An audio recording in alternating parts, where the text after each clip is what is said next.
You're nothing. Victoria Sterling's hand connected with Marcus Webb's face so hard, the sound echoed through the marble lobby.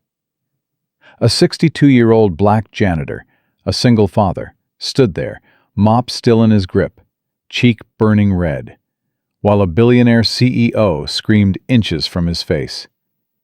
He didn't flinch. He didn't speak. He just looked at her with eyes that had seen things she couldn't imagine. What Victoria didn't know? The man she just slapped had once held the fate of nations in those same steady hands. And the faded tattoo hidden beneath his sleeve would soon bring her empire crashing down. Comment your city below. Let's see how far this story travels. The coffee was still hot when it hit Marcus Webb's chest. Not warm, not lukewarm. Hot enough to make a grown man gasp. Hot enough to leave a mark. But Marcus didn't gasp. He didn't even step back. He simply stood there in the center of Sterling Corp's pristine lobby, brown liquid spreading across his faded blue janitor's uniform, and waited. Victoria Sterling lowered her empty cup, her manicured fingers trembling, not with regret, but with rage. "Are you deaf?" she hissed. "I said move!" Marcus looked down at his chest, then back up at her. "Ma'am, I was mopping where maintenance scheduled me to mop." "I don't care what maintenance scheduled. When I walk through my lobby, you disappear. You understand? You become invisible. That's what people like you do." The lobby had gone silent. Every click of a heel, every murmur of conversation, every ding of an elevator. Gone. 30, maybe 40 people stood frozen, watching the scene unfold like witnesses to a car crash they couldn't look away from. Marcus reached for the rag tucked into his belt. He began wiping the coffee from his uniform, movements slow, deliberate. "I apologize for being in your way, Miss Sterling." "You apologize?" Victoria laughed, but there was no humor in it. "You think an apology fixes this? Look at me. Look at me when I'm talking to you." He looked, and something in his eyes made her take half a step back. It was only half a step, barely noticeable. But Marcus noticed. He'd spent 30 years reading people, their fears, their tells, the micro-expressions that betrayed what their words tried to hide. This woman was powerful, yes. Rich, certainly. But underneath all that designer silk and practiced authority, she was terrified. Not of him. Of everything. "What are you staring at?" Victoria snapped, recovering. "You got something to say?" "No, ma'am." "That's right, because you have nothing to say. You have nothing, period. You're a 60-year-old man pushing a mop. You think that uniform makes you somebody? You think showing up here every day and cleaning our toilets earns you respect?" A young woman near the reception desk, couldn't have been more than 25, whispered to her colleague, "Someone should stop this." No one moved. Victoria stepped closer. She was tall in her heels, nearly eye level with Marcus. "You know what I see when I look at you? I see failure. I see a man who had 60 years to make something of himself and ended up scrubbing floors for minimum wage. You're not a person. You're furniture. And furniture doesn't stand in my way."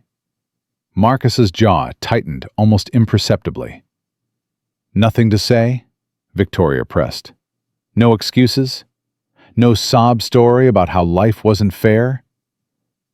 "Life is what it is, ma'am." "Oh, that's profound. Did you read that on a fortune cookie? Maybe while you were eating your sad little lunch alone in the maintenance closet?" A security guard at the far end of the lobby, a heavy-set man named Jerome, started walking toward them. But before he could get halfway, Victoria's assistant Daniel cut him off. "Let it play out," Daniel murmured. "You know how she gets when someone interrupts." Jerome stopped. He looked at Marcus, and something passed between them. A recognition, maybe. A shared understanding of what it meant to wear a uniform that made you invisible to people like Victoria Sterling. "I want you gone," Victoria said suddenly. "Today, right now. Get your things and get out of my building." Marcus blinked. "Ma'am?" "You heard me. You're fired. I don't want to see your face here again." "I've worked here for 3 years," Marcus said quietly. "Never had a complaint.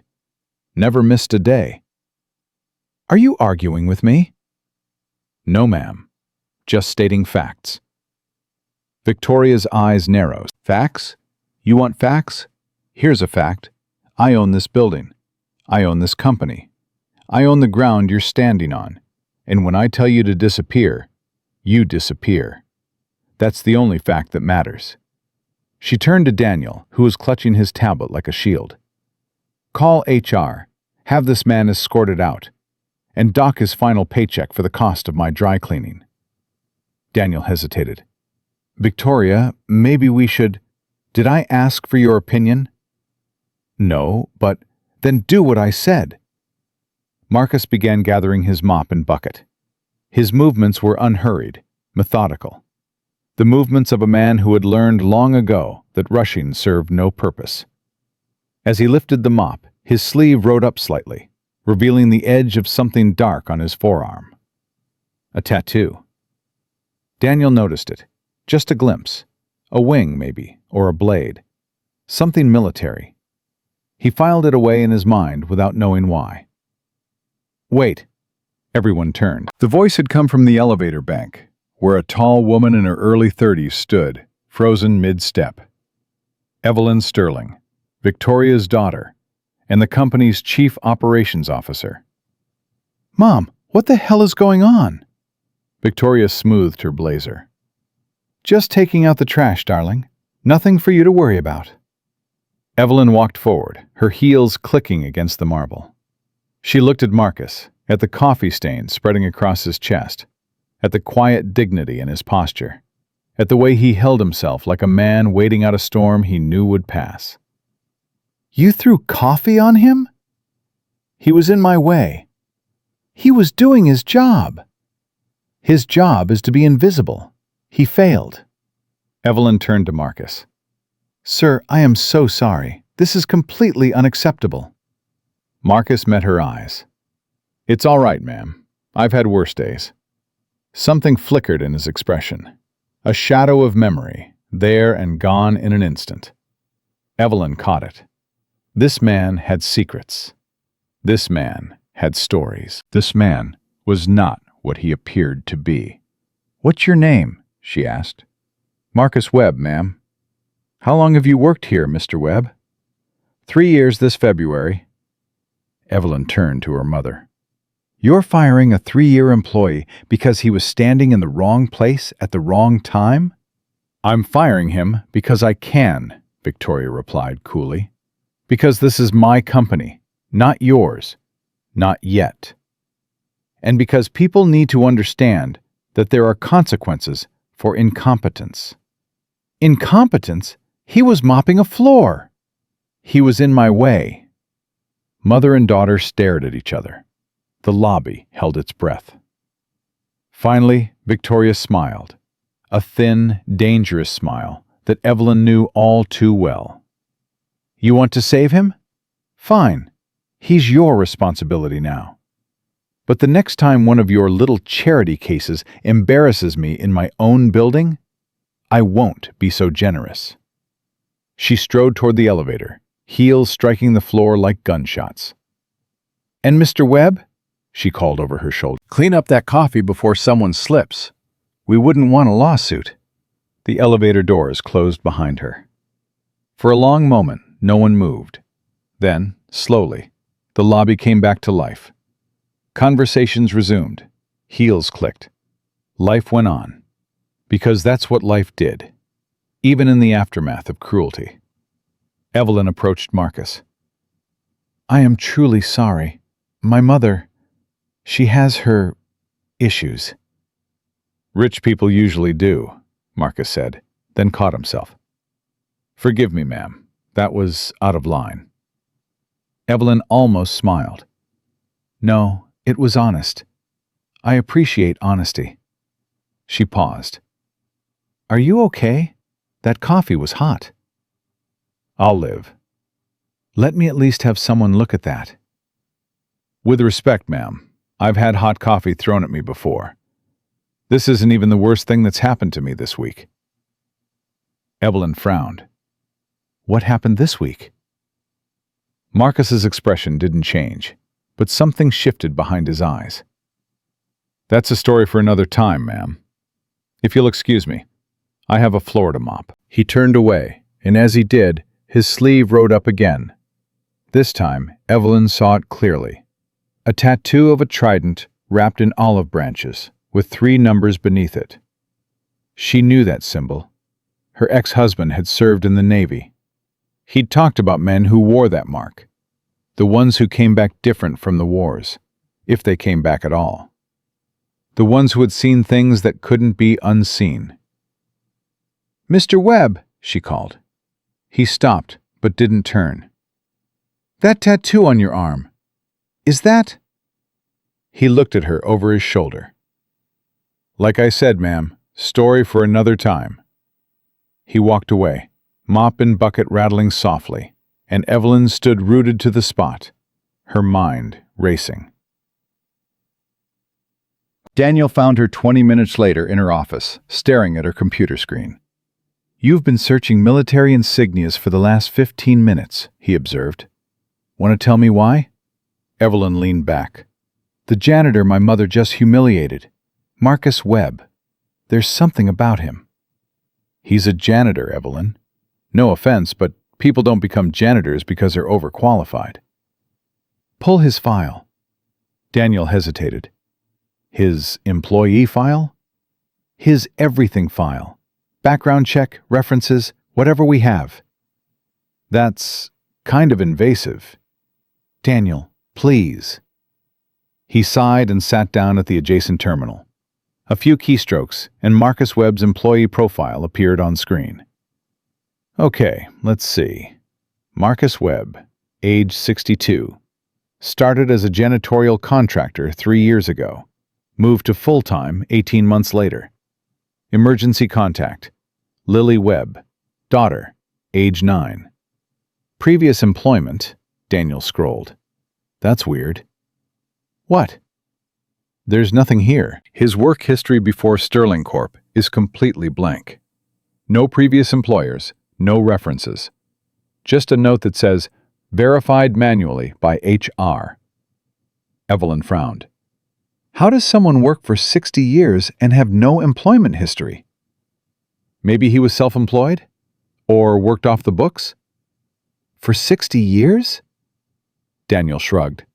Some people fall through the cracks. But Evelyn wasn't buying it. She'd seen the way Marcus carried himself, the way he'd absorbed her mother's abuse without flinching, the way his eyes had calculated every person in that lobby without appearing to look at anyone. That wasn't a man who fell through cracks. That was a man who knew exactly where the cracks were and how to use them. I want to know who he really is, she said quietly. Evelyn, with all due respect, why do you care? Your mom throws coffee on people every other week. Last month it was the mail clerk. Month before that, it was the IT guy.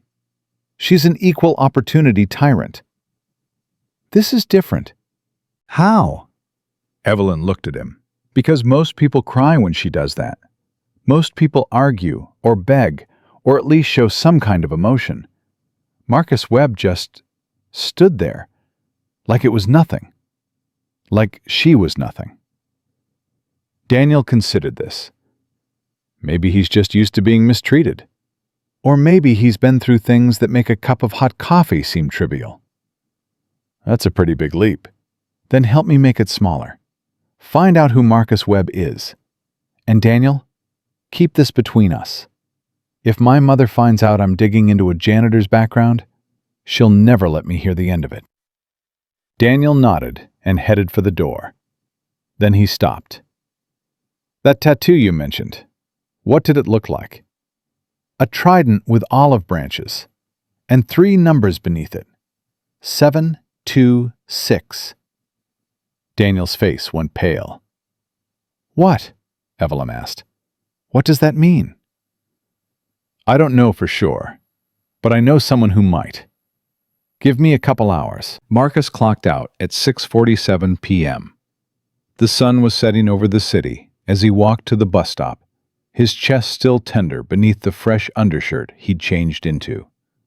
The burn wasn't bad. He'd had worse from actual fires, but it served as a reminder of the day's events. 3 years. 3 years of keeping his head down, collecting his paycheck, going home to Lily. 3 years of being invisible, of being nobody, of pretending that the man he used to be had never existed. And in 3 minutes, Victoria Sterling had threatened to tear all of it apart. His phone buzzed. He pulled it out, glanced at the screen. Lily. "Daddy, when are you coming home?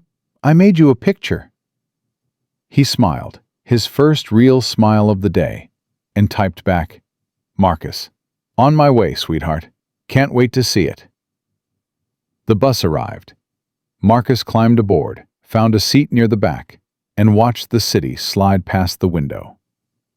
Somewhere out there, Daniel was digging into his past. Marcus knew the signs, the way the young man had looked at his tattoo, the questions in his eyes.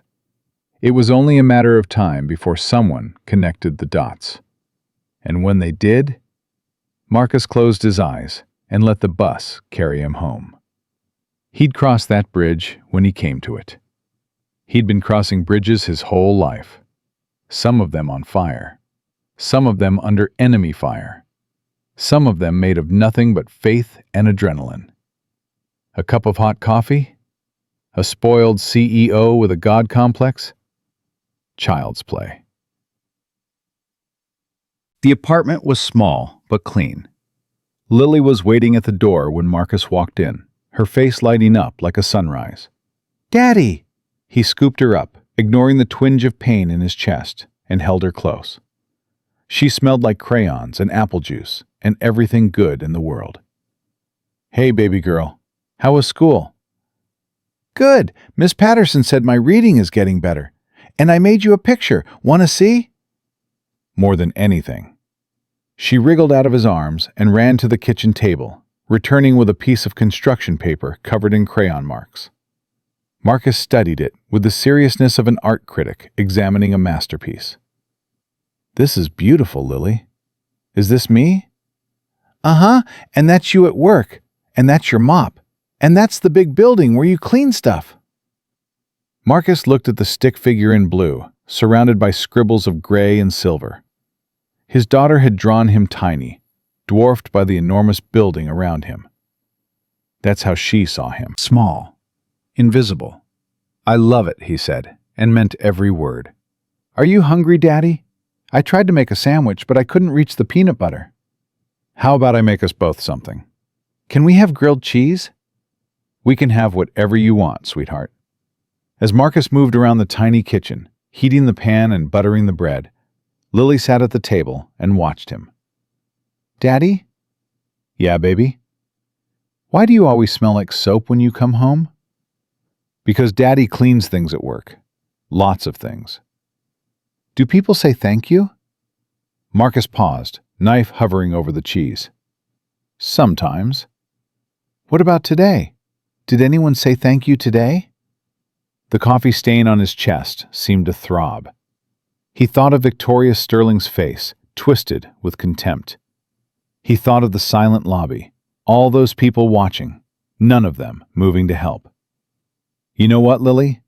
Someone did say thank you today. A very nice lady named Evelyn."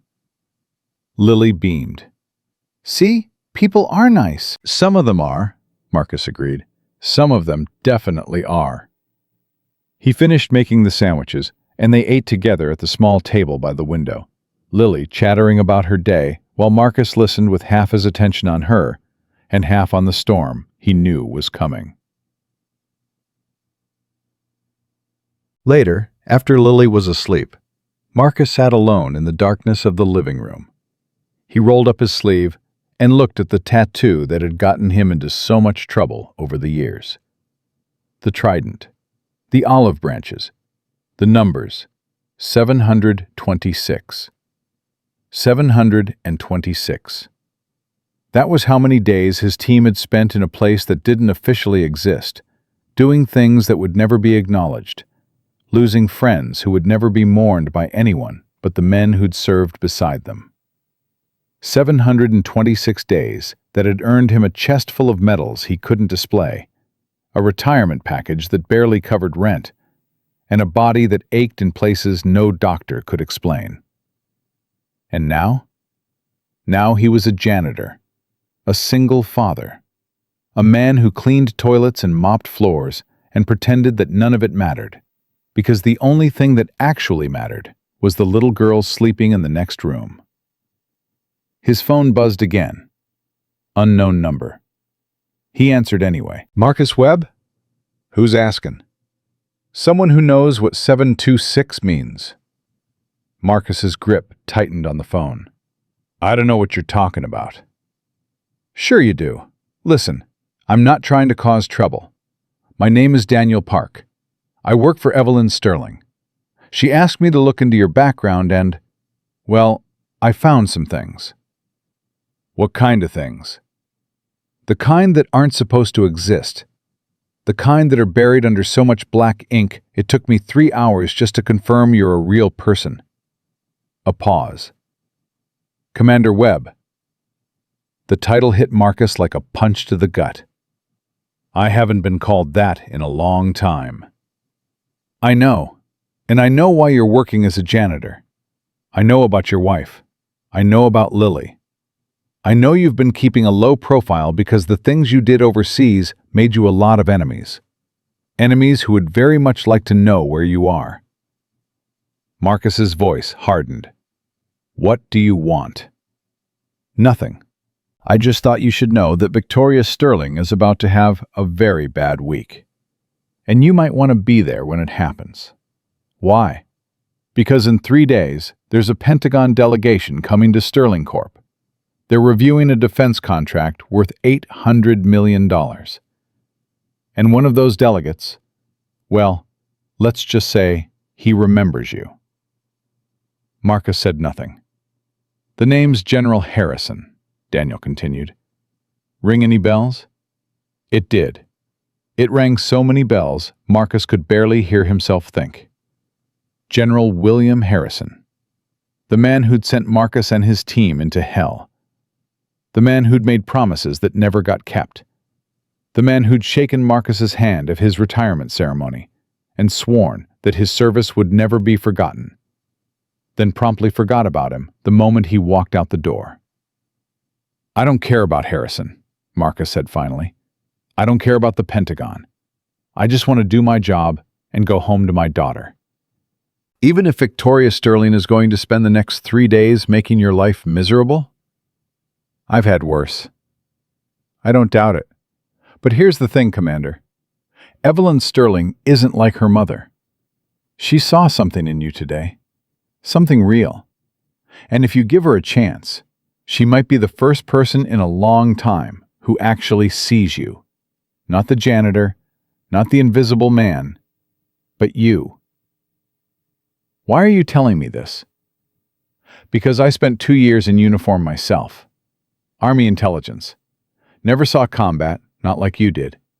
But I know what it means to serve. And I know what it looks like when a good man is being treated like garbage. Marcus was quiet for a long moment. What do you want me to do? Show up for work tomorrow. That's it. Just show up, do your job, and let the rest unfold. And if Victoria comes after me again? Then do what you did today. Stand your ground. Be the man you've always been. A pause. The Pentagon delegation arrives Friday. General Harrison will be in the boardroom at noon. I have a feeling that's going to be a meeting no one forgets. The line went dead. Marcus sat in the darkness, phone still pressed to his ear, mind racing through possibilities. Friday. 3 days. He looked at the door to Lily's room, where his daughter slept peacefully, unaware that her father had once been something more than a man who pushed a mop. "All right," he whispered to no one. "All right." Whatever was coming, he would face it the way he'd faced everything else in his life.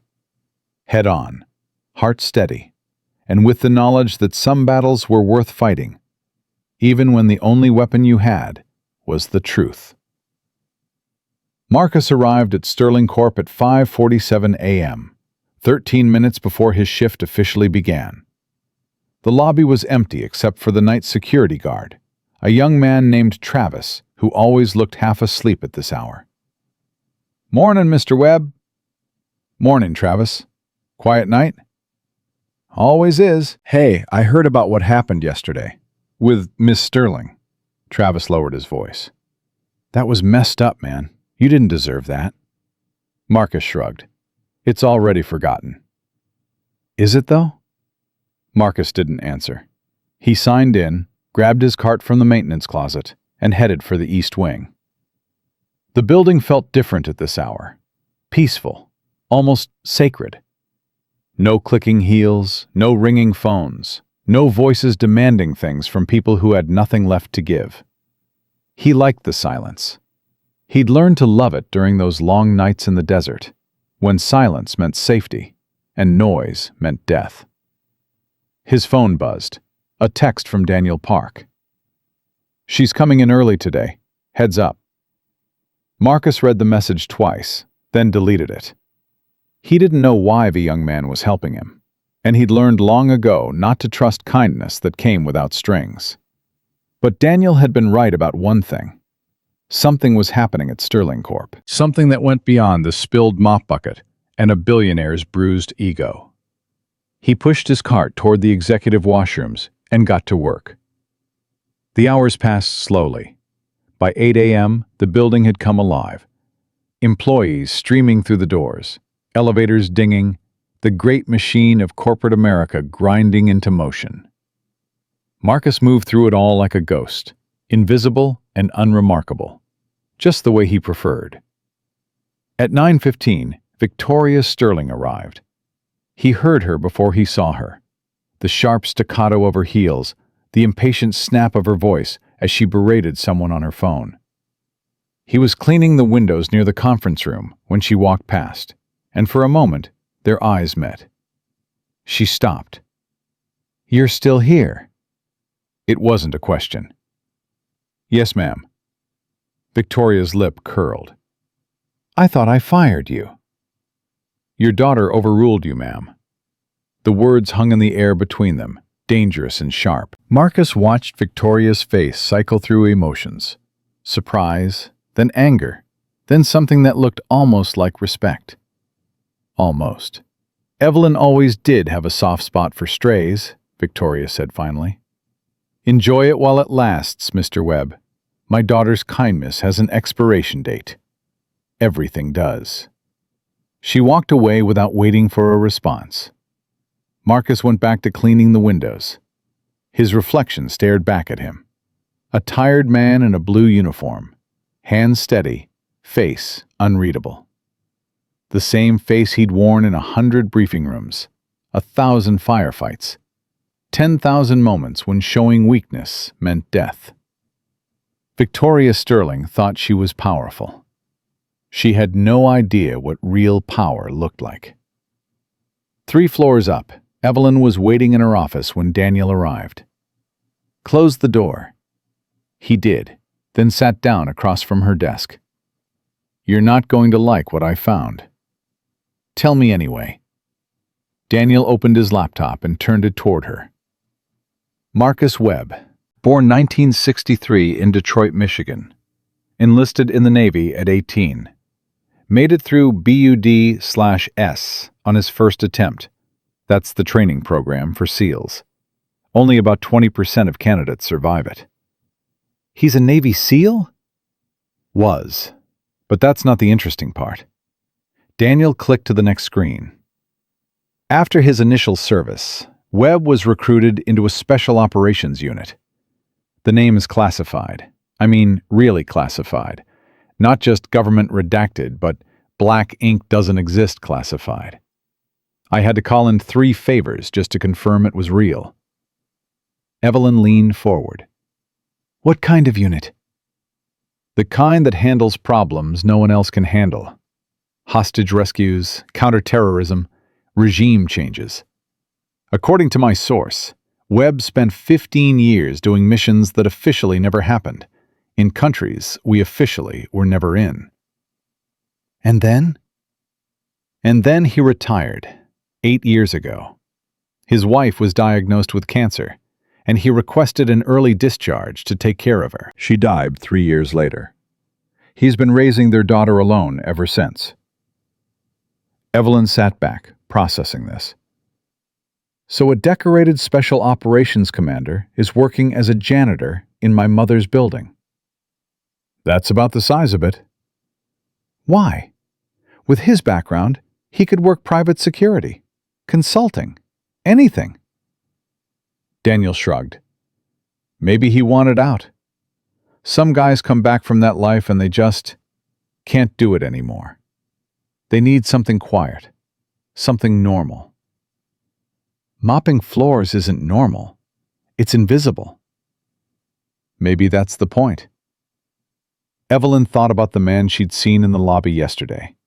The stillness in his posture, the calm in his eyes, the way he'd absorbed her mother's cruelty without breaking. It made sense now. Victoria Sterling's tantrum was nothing compared to what Marcus Webb had faced. What about the tattoo? She asked. The trident with the numbers. That's where it gets really interesting. Daniel pulled up another image, a military insignia, faded and worn. The trident is standard SEAL iconography, but the numbers, 726, that's a unit designation. And the unit it designates, he paused. Evelyn, do you know what Operation Nightfall was? No. Neither does anyone else. Officially, it never happened. But according to the rumors, it was one of the most dangerous missions in modern military history. A hostage rescue in a country I can't name, involving targets I can't identify, with a success rate that should have been impossible. And Marcus Webb was part of it? Marcus Webb led it. He was the commanding officer. And here's the thing. The mission went sideways. Bad intel, enemy reinforcements, the whole nightmare scenario. Webb lost half his team getting those hostages out. But he got them out. Every single one. Evelyn stared at the screen. How many hostages? 17, including 4 children and a U.S. ambassador. The room went quiet. My mother threw coffee on a man who saved an ambassador's life, Evelyn said slowly. And 4 kids. And 13 other people. And probably hundreds more we don't know about. Evelyn closed her eyes. Does she know? Does anyone know? Not yet, but that's going to change on Friday. What happens Friday? Daniel hesitated. The Pentagon delegation. The Defense Contract Review. One of the generals attending is William Harrison. I know Harrison. He's been pushing hard for this contract. He also served with Webb. They were in the same theater of operations for 2 years. Harrison was the one who sent Webb's team into Nightfall. Evelyn's eyes widened. Harrison knows who Marcus is. He will the second he sees him. And when that happens, Daniel spread his hands. I honestly don't know what's going to happen. But I think your mother is about to learn a very expensive lesson about judging people by their uniforms. Evelyn stood and walked to the window. The city sprawled beneath her. Millions of people living millions of lives, most of them invisible to the people in towers like this one. I want to talk to him, she said. Webb? Yes. Evelyn, I don't think that's a good idea. The man clearly values his privacy. If you go poking around... I'm not going to poke around. I'm going to apologize. Properly. She turned to face Daniel. My mother humiliated him in front of 50 people. The least I can do is treat him like a human being. And if he doesn't want to be treated like anything, if he just wants to mop floors and go home, then I'll respect that, but I have to try. Daniel sighed. You're going to do this whether I think it's a good idea or not, aren't you? Yes. Fine. He's usually in the basement maintenance room during his lunch break. 12:30. Evelyn nodded. Thank you, Daniel, for all of this. Don't thank me yet. I have a feeling this is going to get a lot more complicated before it gets simple. Marcus was eating a sandwich in the maintenance room when the door opened. He looked up, expecting to see one of the other janitors. Instead, Evelyn Sterling stood in the doorway, looking entirely out of place in her designer suit and expensive jewelry. Mr. Webb, may I come in? He set down his sandwich. It's your building, ma'am. It's my mother's building. There's a difference. She stepped inside, closing the door behind her. I'm sorry to interrupt your lunch. I won't take much of your time. What can I do for you? Evelyn took a breath. I wanted to apologize for yesterday. What my mother did was inexcusable, and I should have done more to stop it. You did plenty, ma'am. You saved my job. That's not enough. She met his eyes. I know who you are, Mr. Webb.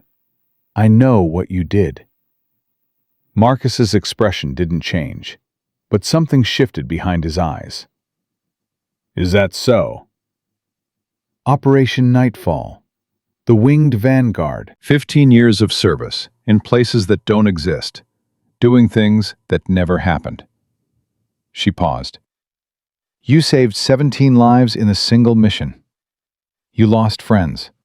You came home broken, and you put yourself back together. And now you're mopping floors in a building owned by a woman who treats you like garbage. Marcus was quiet for a long moment. Who told you all this? Does it matter? It might. Evelyn sat down across from him, uninvited, but not unwelcome. My assistant has contacts in the military. He made some calls. I'm not going to pretend I understand everything he told me, but I understand enough.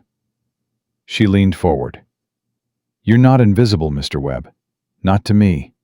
Not anymore. Marcus looked at her, really looked at her, for the first time. She was younger than he'd initially thought, maybe 32 or 33. She had her mother's bone structure, but none of her cruelty. Her eyes were tired, the eyes of someone who spent their life cleaning up messes they didn't make. He recognized that look. He'd seen it in the mirror every day for the past 8 years. Why are you telling me this? He asked. Because on Friday, there's going to be a Pentagon delegation in our boardroom. General William Harrison will be there. Marcus's jaw tightened almost imperceptibly. You know him, Evelyn said. It wasn't a question. I knew him, a long time ago. He's going to recognize you. Probably. And when he does, my mother is going to find out that the man she humiliated is a war hero. In front of investors. In front of cameras. In front of everyone. Marcus picked up his sandwich again, took a bite, chewed slowly. Sounds like that's your mother's problem, not mine. It could be your opportunity. He stopped chewing. What do you mean? Evelyn chose her next words carefully. My mother has spent her entire life believing that power comes from money, from status, from the ability to make other people feel small. She's never met someone she couldn't buy or bully. And you think I'm that someone? I think you're the only person in this building who isn't afraid of her. And I think that terrifies her more than she'll ever admit. Marcus swallowed his bite and set the sandwich down again. Miss Sterling, I'm going to tell you something, and I need you to really hear it. I'm not here for revenge. I'm not here to teach your mother a lesson. I'm here because this job has flexible hours and decent insurance, and my daughter needs me home by 6 o'clock every night. That's it. That's the whole story. I understand that. Do you? Because what you're describing sounds a lot like you want me to be some kind of weapon against your own mother. Evelyn flinched. That's not— Yes, it is. His voice was gentle, but firm. You've got problems with your mother. I get it. Rich families are complicated. But I'm not going to be your pawn, and I'm not going to be her victim. I'm just going to do my job and go home to my kid. The room fell silent. Finally, Evelyn nodded. You're right. I'm sorry. I didn't come here to manipulate you. Then why did you come? She thought about it. I guess I wanted to understand how someone like you ends up in a place like this. How you can stand there and take what she dishes out without breaking. Marcus smiled faintly. You want to know the secret? Yes. There is no secret. You just decide what matters and what doesn't. Your mother's opinion of me? Doesn't matter. Her money, her power, her building? Doesn't matter. My daughter's smile when I walk through the door? That matters. Everything else is just noise. Evelyn stared at him. That's surprisingly simple. The best things usually are. She stood, smoothing her skirt. I should let you finish your lunch. But Mr. Webb, Marcus, I meant what I said. You're not invisible. Not to me. She paused at the door. Whatever happens on Friday, I want you to know that I see you. The real you. I appreciate that, ma'am. Evelyn, please. He nodded slowly. Evelyn. She left, and Marcus sat alone in the maintenance room, surrounded by mops and buckets and industrial cleaning supplies. He thought about what she'd said, about Friday, about Harrison, about the collision that was coming whether he wanted it or not. He'd spent 8 years building a wall between who he was and who he'd been. 8 years of anonymity. 8 years of peace. And now that wall was about to come crashing down. His phone buzzed, a text from the school. St. Mary's Elementary. Reminder, parent-teacher conference tomorrow at 4 p.m. Please confirm attendance. He typed back a quick confirmation and pocketed his phone. Whatever storms were coming, Lily came first. She always came first. That evening, Marcus picked up Lily from her after-school program and took her to the park near their apartment. It was a small park, just a swing set, a slide, and a few benches, but Lily loved it. "Push me higher, Daddy." He pushed, and she soared, her laughter carrying across the empty playground. "Daddy?" "Yeah, baby?" "Why do you always look tired?" The question caught him off guard. "Do I?" "Uh-huh. Your eyes look sad sometimes, like you're thinking about something far away." Marcus caught the swing and held it still, crouching down to meet his daughter's eyes. "You know what I think about when I look far away?" "What?" "You. I think about how lucky I am to have you. And I think about your mom and how much she would have loved to see you grow up." Lily's face softened. "Do you miss her?" "Every day, sweetheart. Every single day." "Me too." She reached out and touched his face. "But we have each other, right?" "Always." "Promise?" "Promise." She hugged him then, her small arms wrapping around his neck, and Marcus held her tight. In that moment, nothing else existed. Not Victoria Sterling, not the Pentagon, not the ghosts of his past. Just a father and his daughter, together against the world. "Daddy?" "Yeah?" "Can we get ice cream?" He laughed, a real laugh, the kind that came from somewhere deep. "Yeah, baby, we can get ice cream." They walked hand in hand to the corner store, and Marcus bought her a cone with rainbow sprinkles, her favorite. As they walked home, Lily chattering about her day, Marcus felt something he hadn't felt in a long time. Hope. Maybe everything would be okay.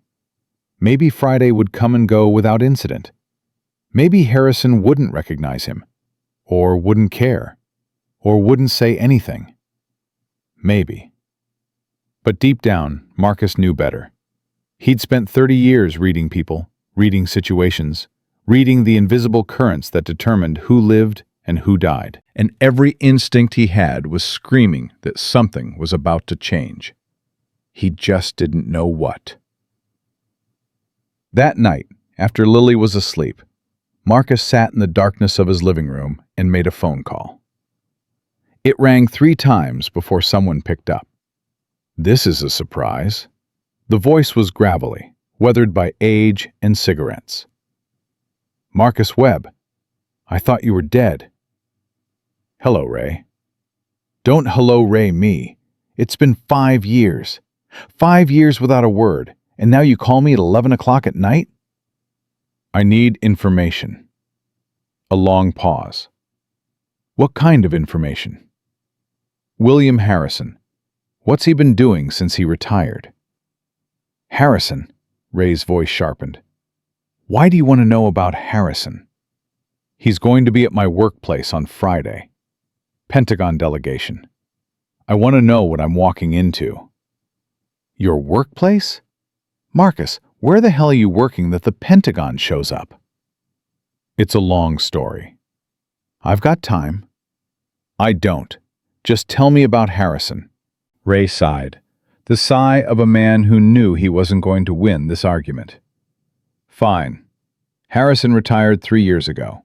Full honors, fat pension, the whole hero treatment. He's been consulting for defense contractors ever since.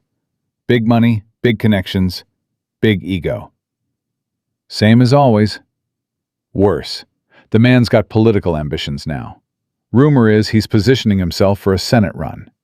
He needs wins, big public wins, to build his profile. And this defense contract? Sterling Corp? Yeah, that's one of his projects. $800 million for some kind of advanced surveillance system. Harrison's been pushing hard to make it happen. If he pulls it off, it'll be a feather in his cap. Marcus processed this. What's his relationship with Victoria Sterling? Professional, maybe more. The rumor mill says they've been seen together at events, but nothing confirmed. Ray paused.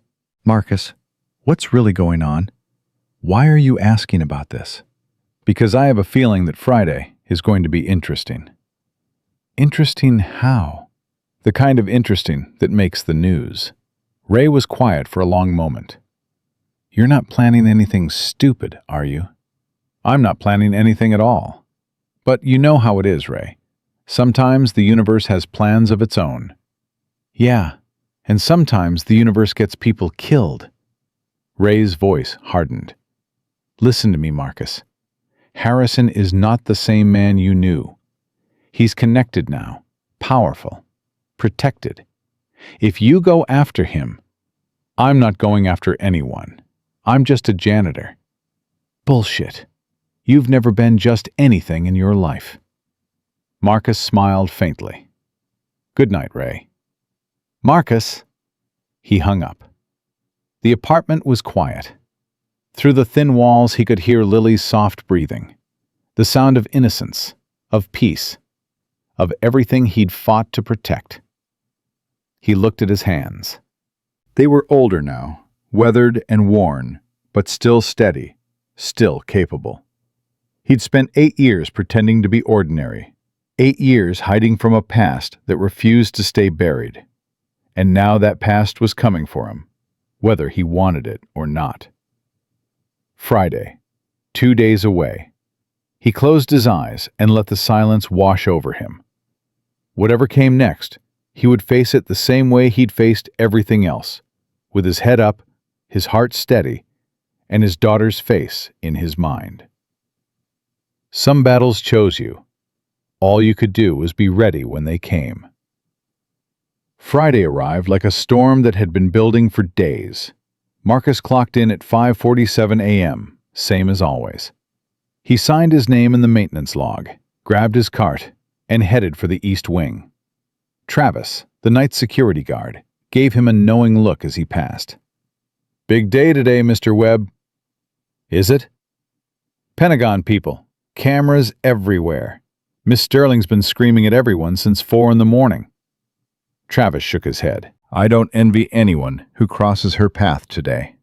Marcus nodded and kept walking. His chest felt tight, but his hands were steady. They were always steady. By 9 a.m., the building was buzzing with activity. Extra security had been posted at every entrance. Camera crews set up equipment in the lobby. Executives rushed past in their best suits, clutching folders and tablets like talismans against failure. Marcus moved through it all like a shadow, mopping floors that didn't need mopping, emptying trash cans that were already empty. He was waiting. He'd been waiting for 2 days. At 11:15, his phone buzzed. "They're here, boardroom, in 45 minutes. You should be there." Marcus read the message, then deleted it. He finished his section of the hallway, returned his cart to the maintenance closet, and checked his reflection in the small mirror by the door. Same face, same eyes, same man. But today, that man was about to step out of the shadows. He took the service elevator to the executive floor. The hallways were crowded with assistants and PR people, all of them too busy to notice one more janitor pushing a mop bucket. The boardroom doors were propped open. Inside, he could see the long table, the leather chairs, the wall of windows overlooking the city. Caterers were setting up coffee and pastries. A technician tested the projection equipment. And at the head of the table, Victoria Sterling stood like a queen surveying her kingdom. She was wearing red today, a power color, meant to intimidate. Her hair was perfect, her makeup flawless, her smile sharp enough to cut glass. She was talking to a man Marcus didn't recognize, laughing at something he said, her hand touching his arm with practiced intimacy. Marcus positioned himself near the window and began cleaning.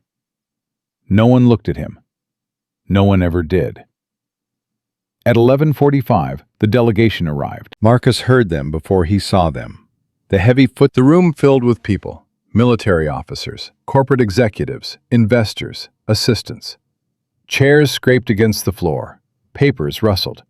The air hummed with tension and anticipation. Marcus kept cleaning. His back was still to the table, but he could see their reflections in the window glass. Harrison was seated directly across from Victoria, his silver hair gleaming under the lights. He looked older than Marcus remembered, heavier, softer, but his eyes were the same, cold, calculating. The eyes of a man who had spent his life sending other men to die. "Before we begin," Victoria said, "I want to thank you all for being here. This contract represents the future of Sterling Corp. And, I believe, the future of American defense technology."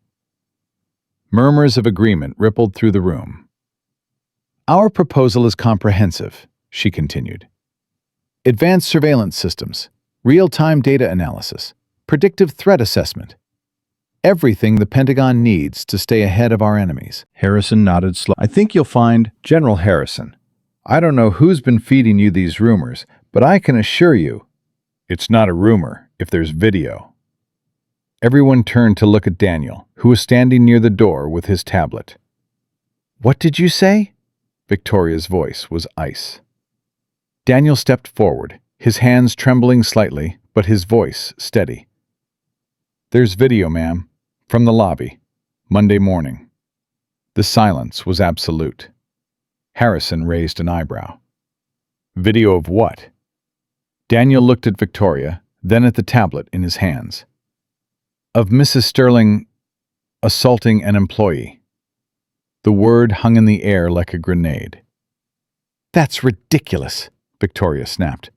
"I've never assaulted anyone in my life." "Ma'am, you threw hot coffee on him. And you slapped him, in front of 50 witnesses." Victoria's eyes narrowed. That janitor? You're seriously bringing up that janitor? His name is Marcus Webb. Something flickered in Harrison's expression. A twitch. A recognition. His eyes moved slowly from Daniel to the window, where Marcus stood with his back still turned. "What did you say?" Harrison's voice had changed, lower, sharper. "Marcus Webb," Daniel repeated. "He's worked here for 3 years." Harrison stood up so abruptly that his chair scraped against the floor. Everyone in the room flinched. Everyone except Marcus, who continued cleaning as if nothing was happening. "That man," Harrison said slowly, pointing toward the window. "The janitor. Turn around." Marcus stopped mopping.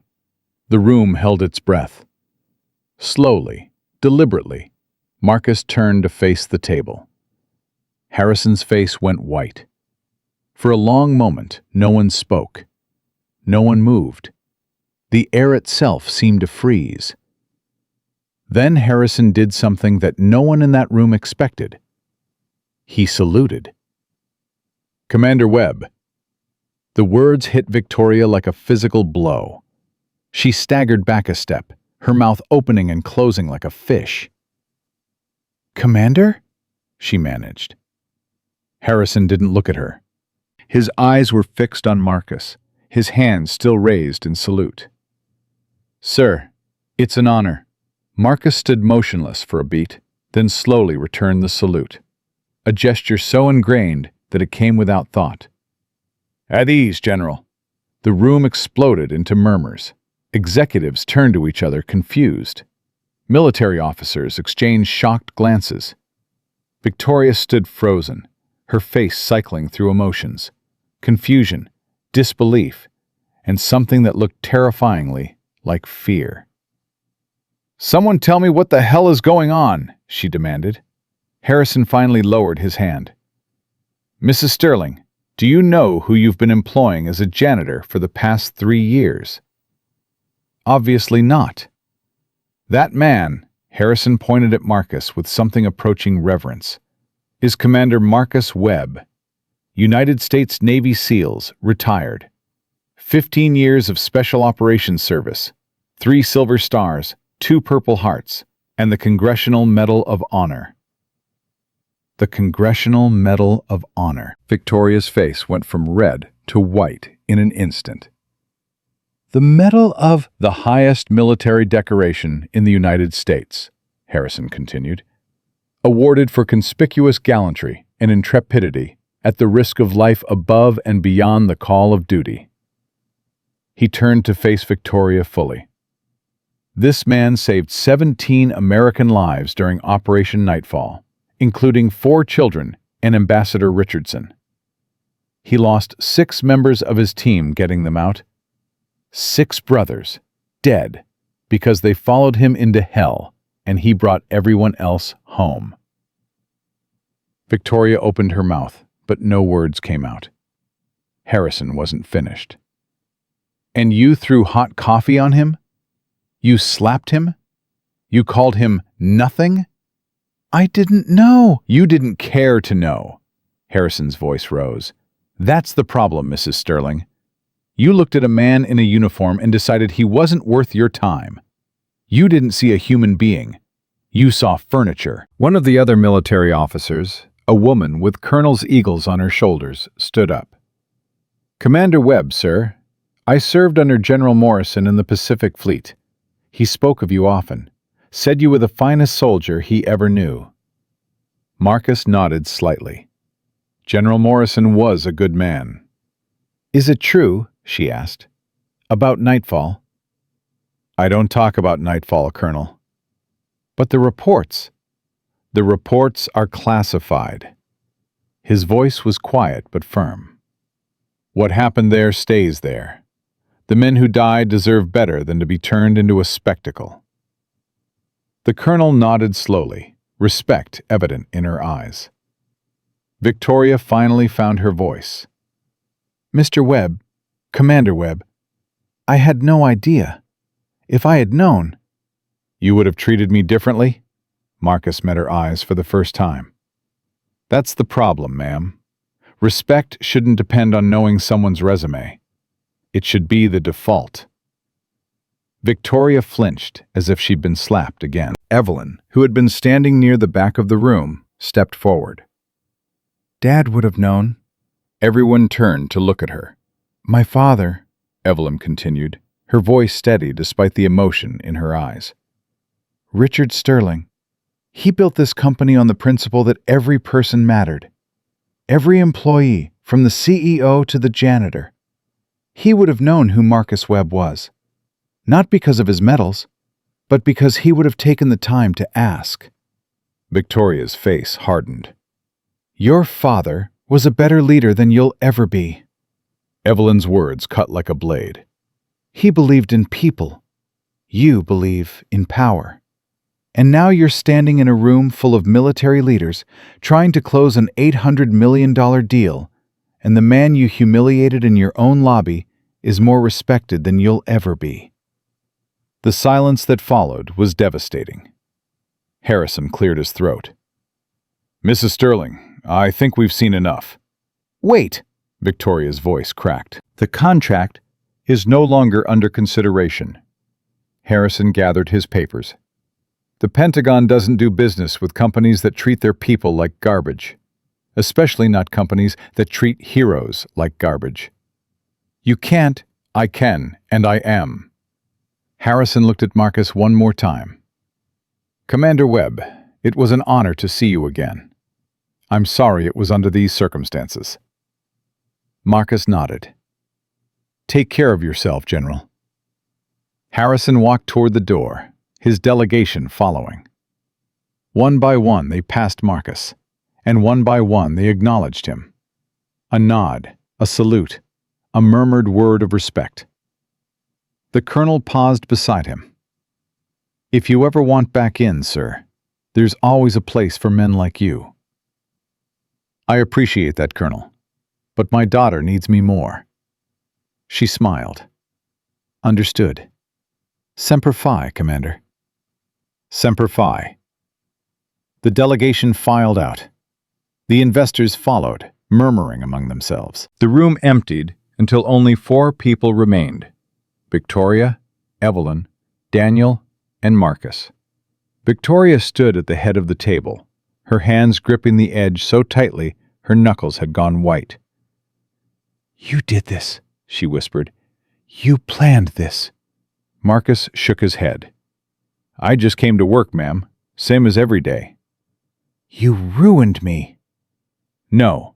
He picked up his mop. You ruined yourself. I was just the mirror.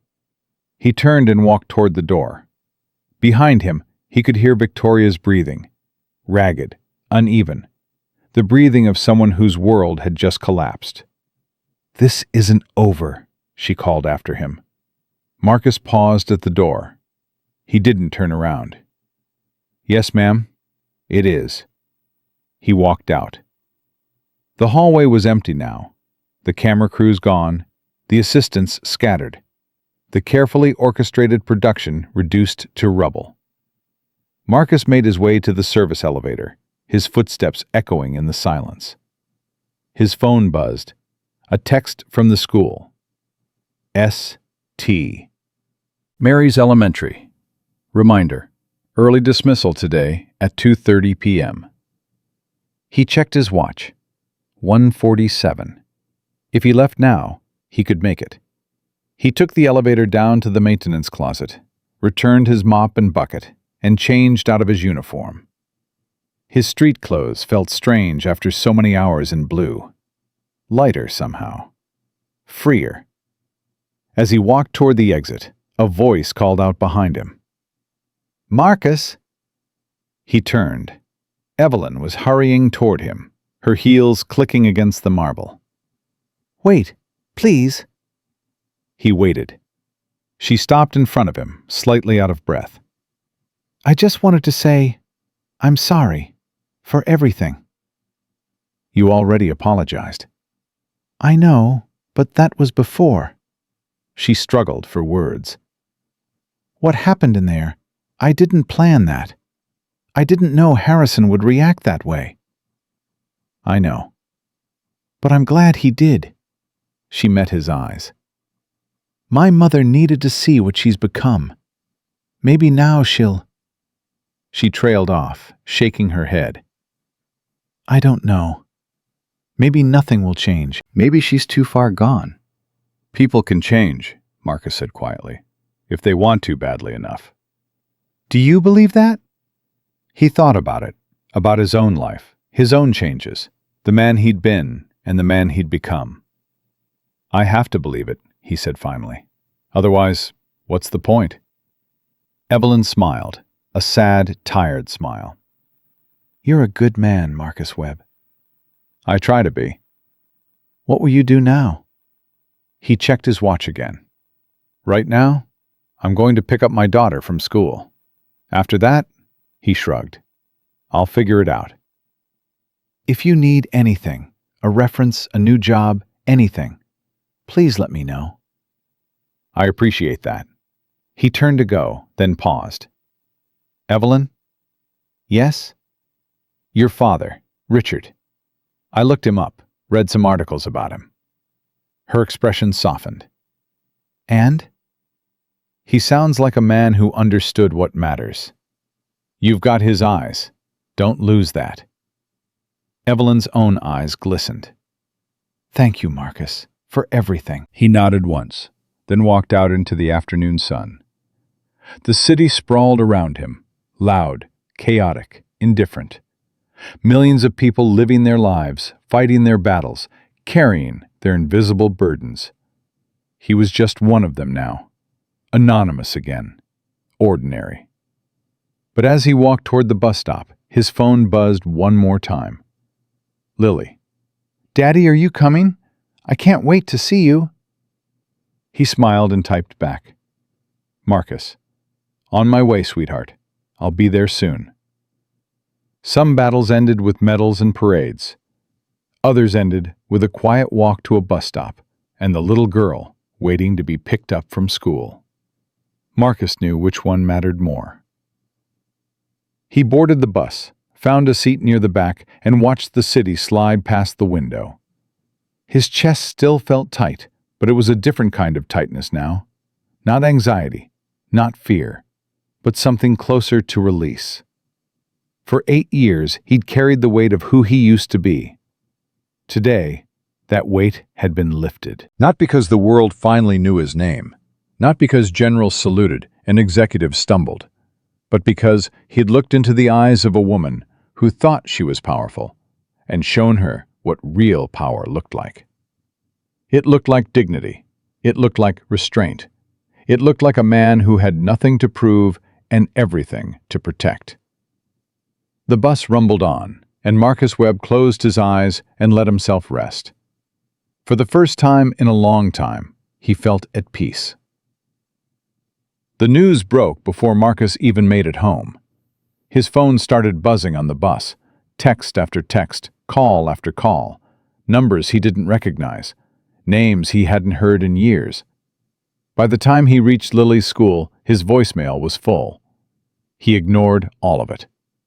Lily came running out of the building the moment she saw him, her backpack bouncing, her face bright with the uncomplicated joy of a child who doesn't yet know how cruel the world can be. Daddy! He scooped her up and held her tight.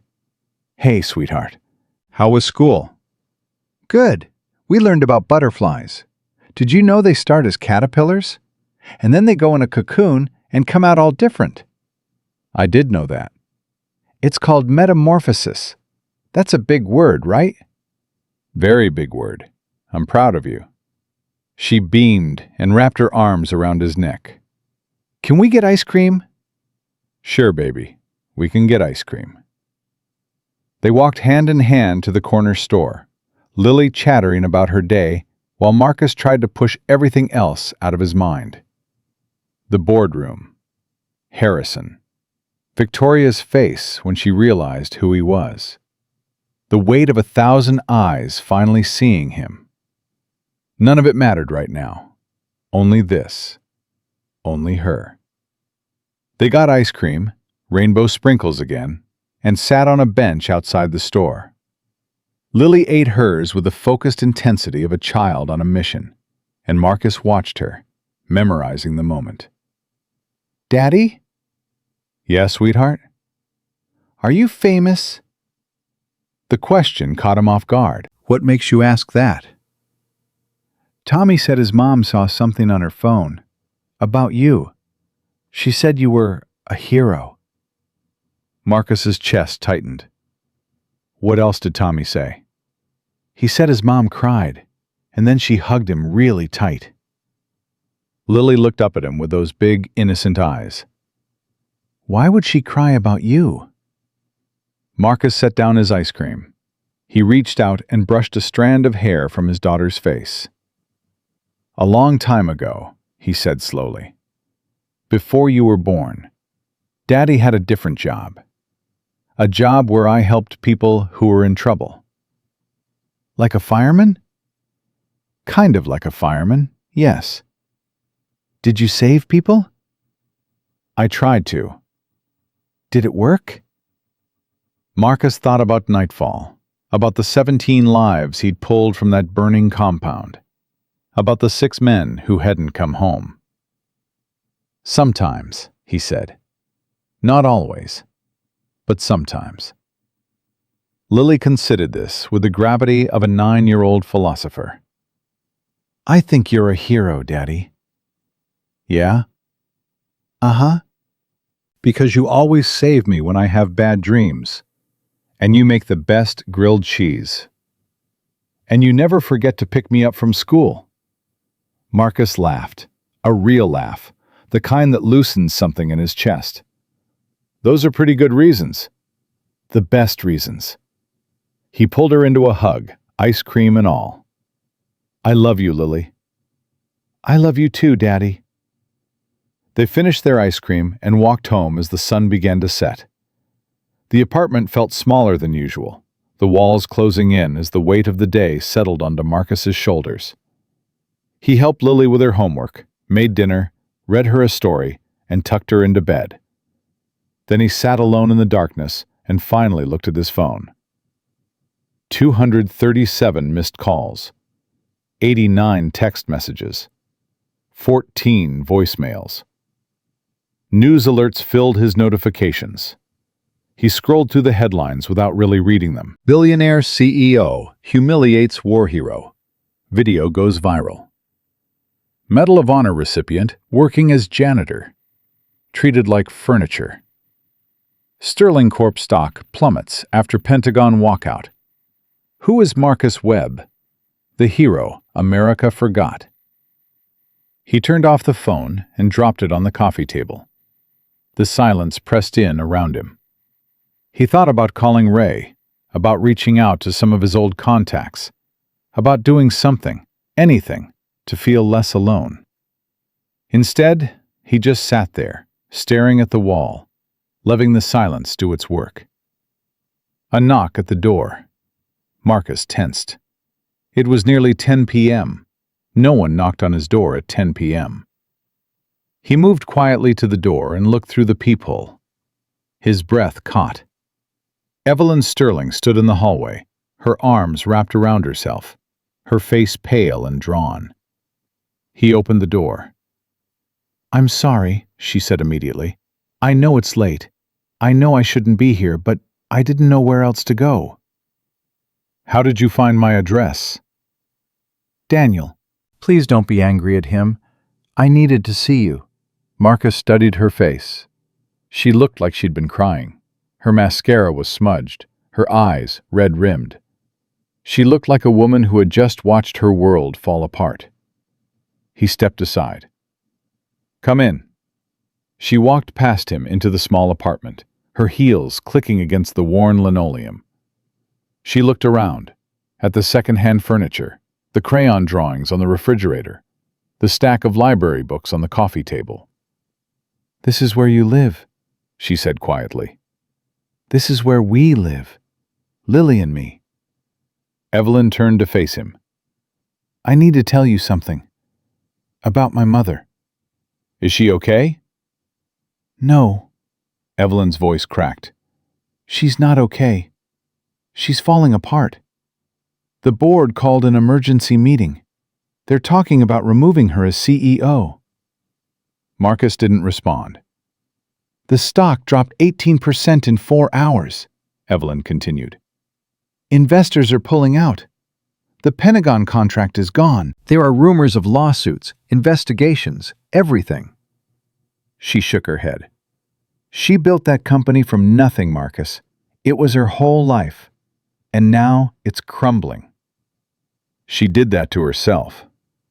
I know she did. But Evelyn's eyes filled with tears. She's still my mother. Marcus walked to the kitchen and poured 2 glasses of water. He handed one to Evelyn and sat down across from her. What do you want me to say? I don't know. I don't know why I came here. She took a shaky breath. I think I just needed to be around someone who sees things clearly, who doesn't lie or manipulate or play games. I'm not a therapist, Evelyn. I know. I'm not asking you to fix anything. She looked at him with something like desperation. How do you do it? How do you stay so calm when everything is chaos? Marcus thought about the question. Really thought about it. You learn, he said finally. When you've been through enough, you learn that panic doesn't help. Fear doesn't help. The only thing that helps is staying focused on what matters. And what matters to you? He nodded toward Lily's closed bedroom door. Her. Everything else is noise. Evelyn followed his gaze. She's lucky to have you. I'm lucky to have her. They sat in silence for a moment. Then Evelyn spoke again, her voice barely above a whisper. My mother wants to talk to you. Marcus went still. Why? I don't know.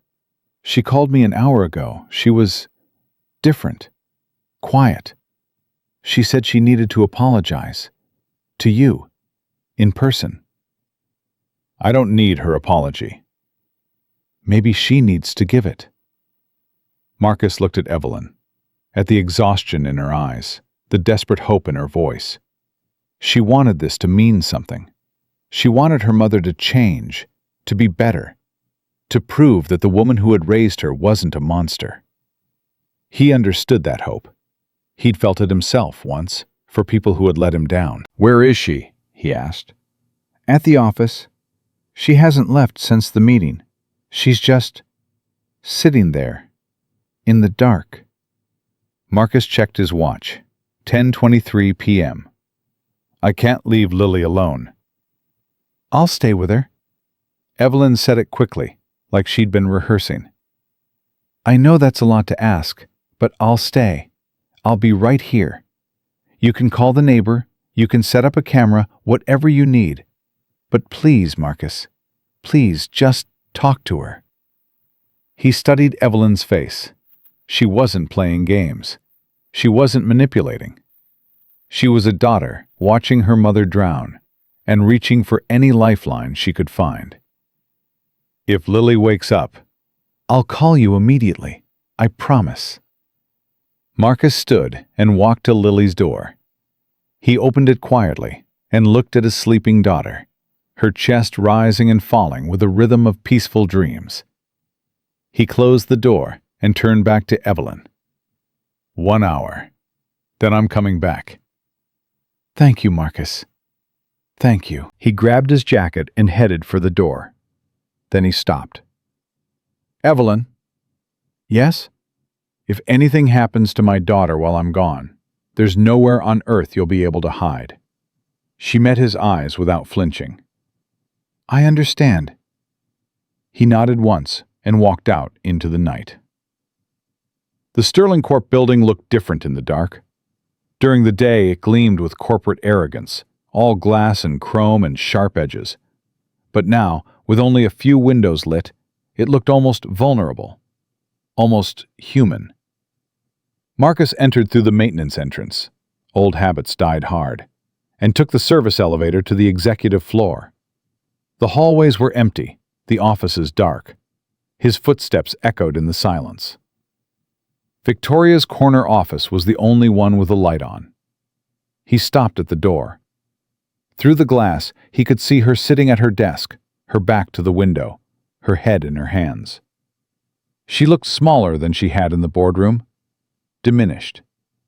He knocked. She looked up. Even from a distance, he could see that she'd been crying.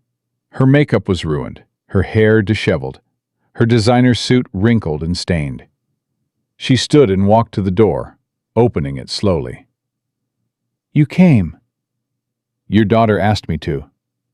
Victoria nodded, as if she'd expected nothing more. "Will you come in?" Marcus stepped inside. The office smelled like expensive perfume and desperation. Files were scattered across the desk. A half-empty bottle of whiskey sat next to a crystal glass. "Can I get you something?" Victoria asked. "A drink?" "I don't drink." "Right, of course." She laughed bitterly. "The war hero doesn't drink. Probably doesn't smoke either. Probably wakes up at 5 a.m. and runs 10 miles before breakfast." "I wake up at 5 because my daughter needs me to. I don't run anymore. Bad knees. And I quit smoking 15 years ago when my wife asked me to." Victoria's expression flickered. "Your wife? She passed?" "Cancer. 4 years ago." "I'm sorry." "Are you?" The question hung in the air between them. Victoria turned away, walking to the window that overlooked the city. "I don't know how to do this," she said quietly. "Do what?" "Apologize. Mean it." She pressed her hand against the glass. "I've spent my whole life fighting, clawing my way up, crushing anyone who got in my way. It's the only thing I know how to do. Then maybe it's time to learn something new." She turned to face him. "You must hate me." "I don't hate you, Miss Sterling. I don't even think about you." The words landed like blows. Victoria flinched. "That's worse," she whispered. "Being hated means you matter. Being nothing means—" "It means what?" "It means I failed." Her voice broke. "Not just with you. With everything. My company. My daughter. My life." She shook her head. "I built all of this because I thought it would make me powerful. Make me safe. Make me someone who could never be hurt again. And it didn't work." Tears streamed down her face. "I'm more alone now than I've ever been. My board wants me gone. My investors are running. My own daughter looks at me like I'm a stranger." She laughed, but there was no humor in it. "And the man I treated like garbage turns out to be more respected than I'll ever be." Marcus watched her cry. He felt nothing. No satisfaction, no pity, no rage. Just a distant recognition of a human being in pain. "You want to know the truth?" he said. Victoria looked at him. "When you threw that coffee on me, I thought about killing you." Her face went white. "Not seriously," he continued. "Not a real plan, just a flash. The way you think about swatting a fly. I've killed people, Miss Sterling. A lot of people. And in that moment, you were just another target." "Then why didn't you do anything?" "Because that's not who I am anymore." He took a step closer. "I spent 15 years learning how to destroy things, how to break people, how to win at any cost. And you know what I learned?" "What?" "That winning at any cost isn't winning. It's just a different kind of losing."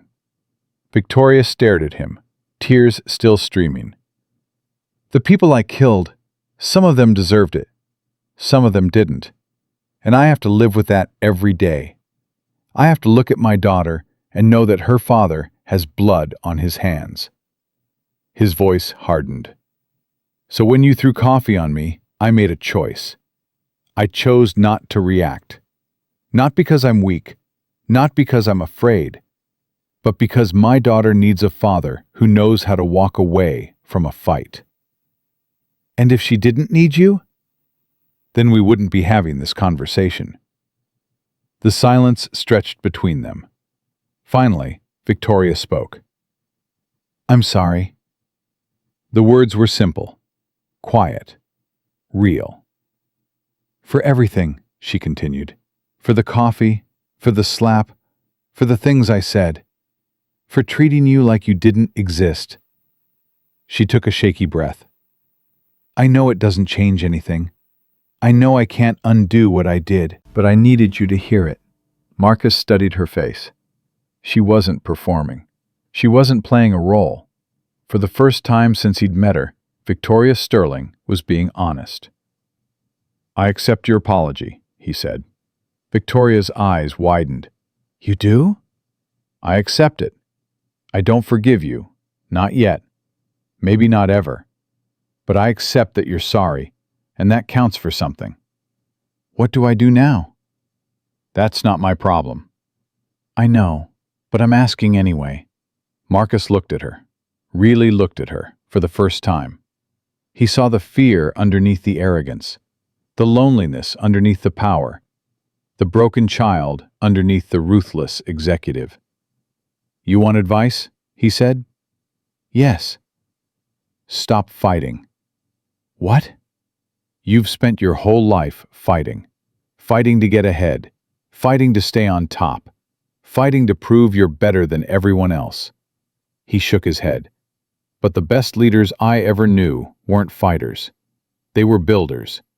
They didn't tear people down, they lifted them up. Victoria's brow furrowed. I don't know how to do that. Then learn. You said you don't know how to apologize? Now you do. One step at a time. And if it's too late? If I've already burned everything down? Then you rebuild from the ashes. That's what people do. That's what I did. Victoria was quiet for a long moment. Then she asked the question Marcus had been waiting for. What happened to you? After the military? After your wife? What made you become this? A janitor? A man who doesn't need to prove anything? Marcus thought about how to answer. He thought about Sarah, dying slowly in that hospital bed, holding his hand and making him promise to take care of Lily. He thought about the months after the funeral, when he couldn't get out of bed, when the only thing that kept him alive was a little girl who needed her daddy. I lost everything, he said finally. My career, my identity, my wife. I had nothing left except my daughter and a choice. What choice? Whether to let the loss destroy me or let it remake me. He met her eyes.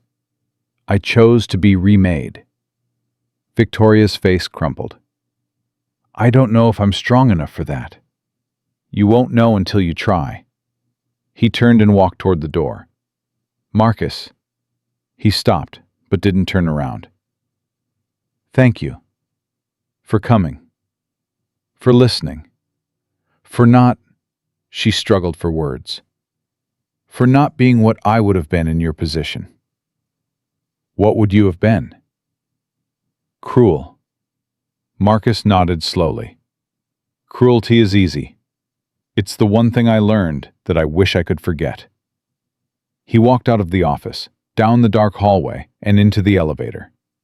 As the doors closed, he caught one last glimpse of Victoria Sterling, standing alone in her glass tower, surrounded by everything money could buy, and nothing it couldn't.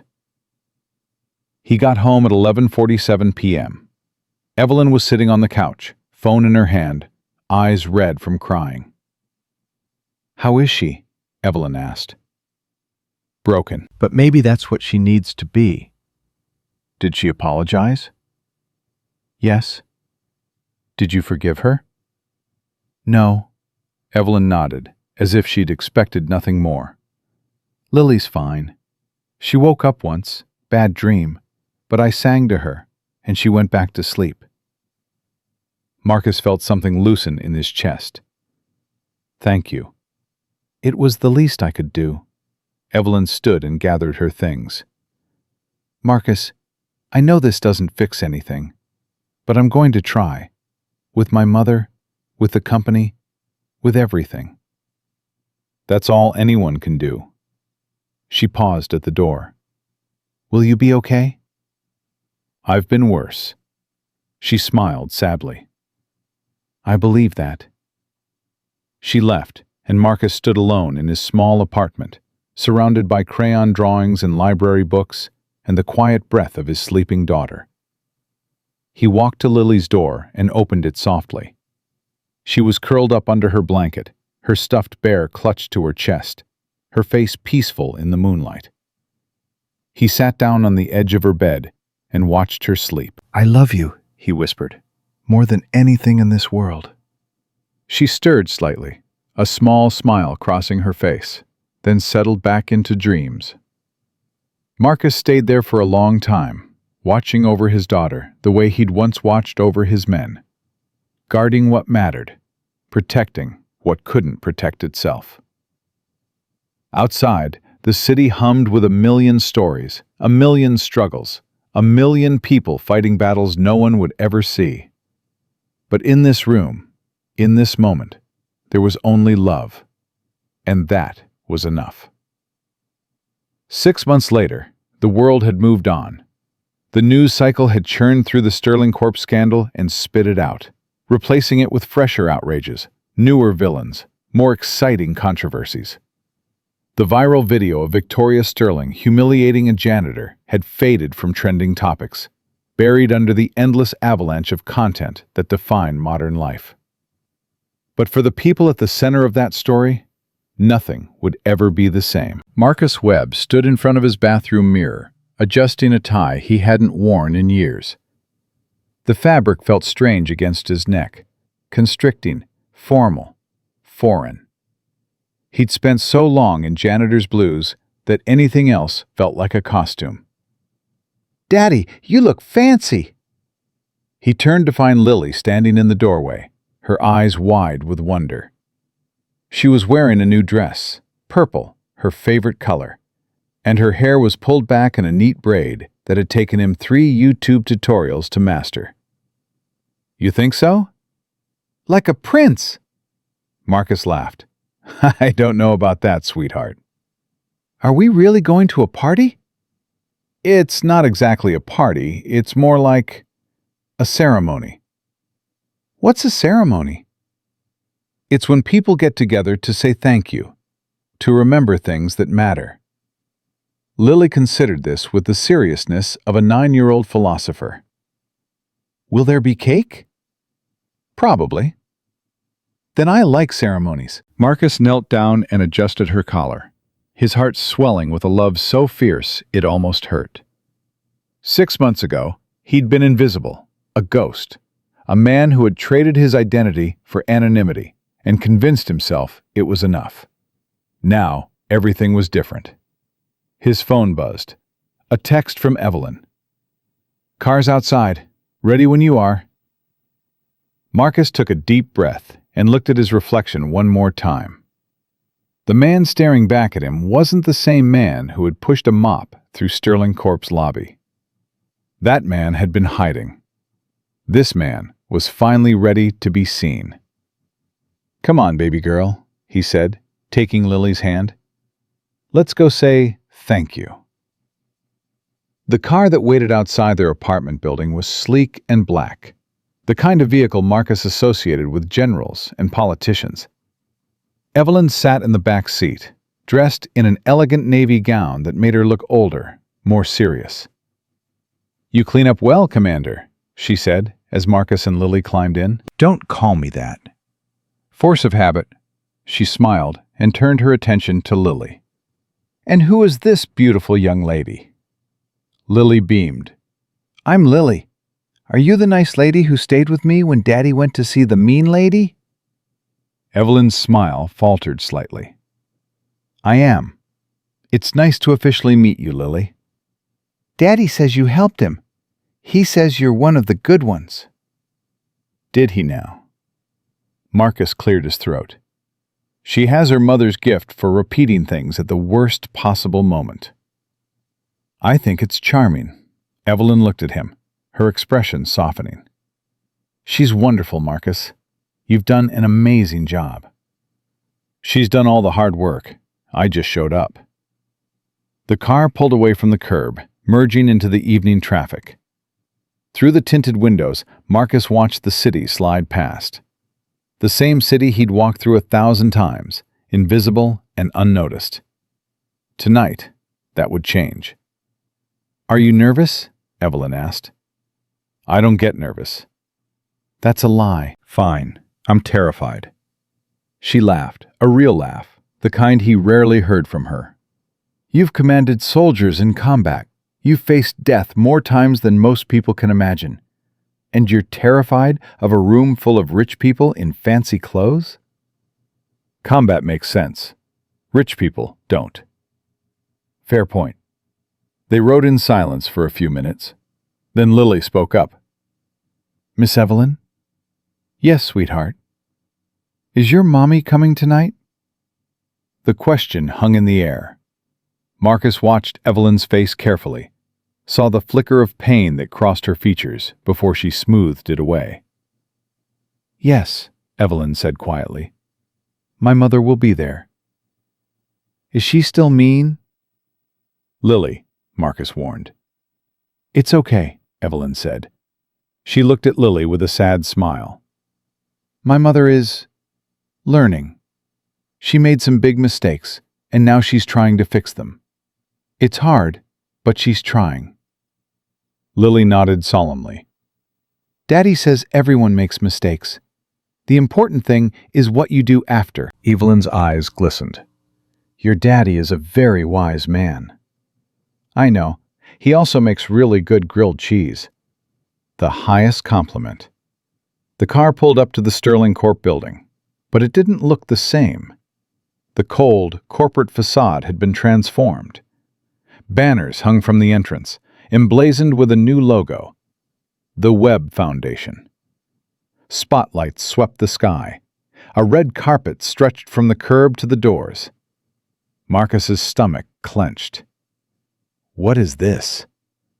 "This," Evelyn said, "is what happens when my mother decides to do something right for once in her life." They stepped out of the car into a storm of flashing cameras. Reporters shouted questions. Security guards held back the crowd. It was chaos. The kind of chaos Marcus had spent 8 years avoiding. But Lily's hand was in his, and that made everything bearable. "Mr. Webb! Commander Webb! Over here! Is it true you're starting a Veterans Foundation?" "Commander, how does it feel to be honored by the company that humiliated you?" Marcus ignored all of it. He kept his eyes forward, his grip on Lily's hand firm but gentle, and walked through the gauntlet of attention like he'd walked through 1,000 firefights, one step at a time. Inside, the lobby had been transformed into a ballroom. Hundreds of people in formal attire filled the space. Military officers, business executives, politicians, celebrities. A string quartet played softly in the corner. Waiters circulated with champagne and hors d'oeuvres. And at the center of it all, standing on a small stage, was Victoria Sterling. She looked different. The sharp edges had softened. The predatory gleam in her eyes had dimmed to something almost humble. She was still powerful, still commanding, but the cruelty that had defined her was gone. Or maybe just buried deeper.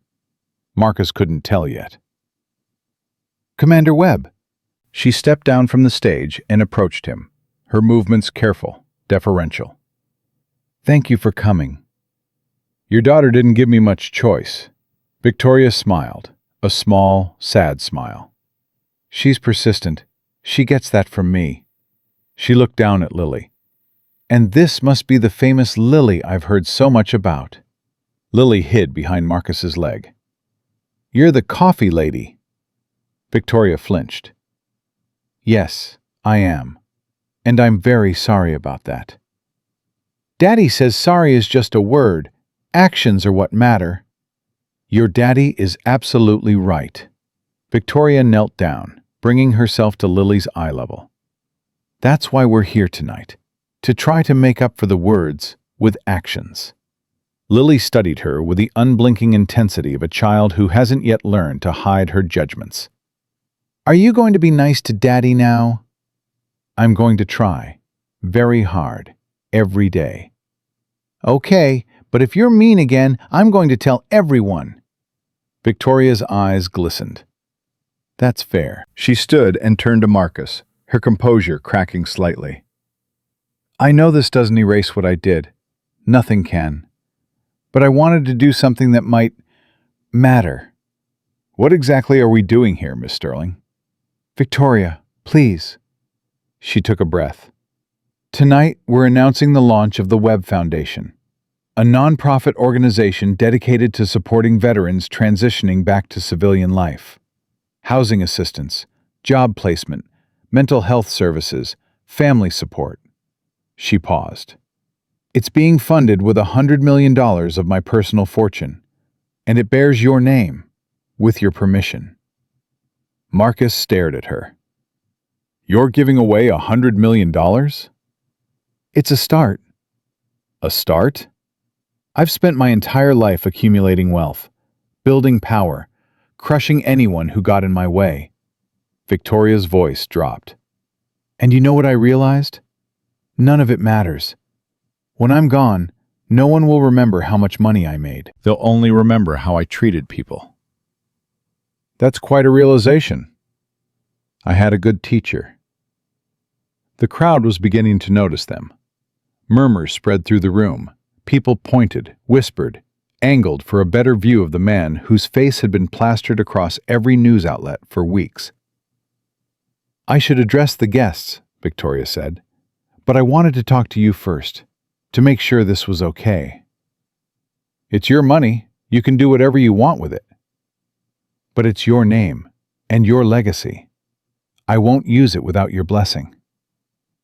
Marcus looked around the room, at the generals in their dress uniforms, the veterans in their ill-fitting suits, the young soldiers with haunted eyes who reminded him of the man he used to be. He thought about all the people who'd come home from war with nothing, who'd been forgotten by the country they'd served, who'd slipped through the cracks of a society that didn't know how to hold them. "Do it," he said finally. "But make sure it actually helps people, not just rich people feeling good about themselves. Real help, for real people." "I will. I promise." Victoria turned and walked toward the stage. The crowd quieted as she approached the microphone, every eye in the room fixed on the woman who had become a symbol of corporate cruelty and was now trying to become something else.